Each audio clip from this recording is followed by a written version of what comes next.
mga boss, yung flywheel ng DCT transmission na Hyundai Accent na diesel,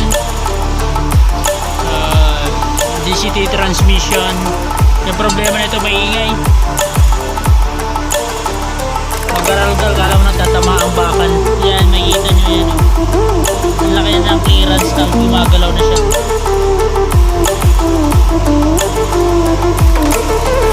May clearance na yung flywheel niya, kaya maingay.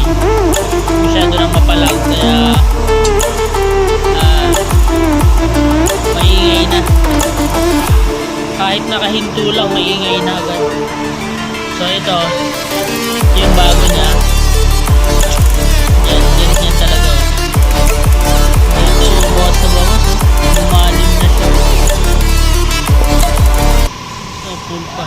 Wala siyang clearance. Kahit ikutin. Walang clearance tong ano niya. Pero ito meron, oh.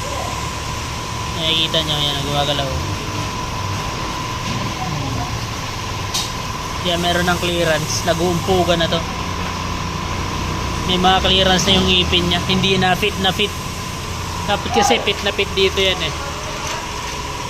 So ngayon pag may clearance na,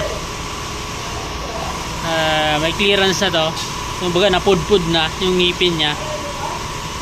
Parang sprocket lang yan eh, sa motor eh. Pag budbud na yung sprocket, maingay na. Yan, ito rin yun. Sobrang ingay. Kaya nagpalit tayo ng flywheel. Pero ito, bagong palit lang to. Months pa lang. So yun, goods na mga boss. Ikasalpak na lang to.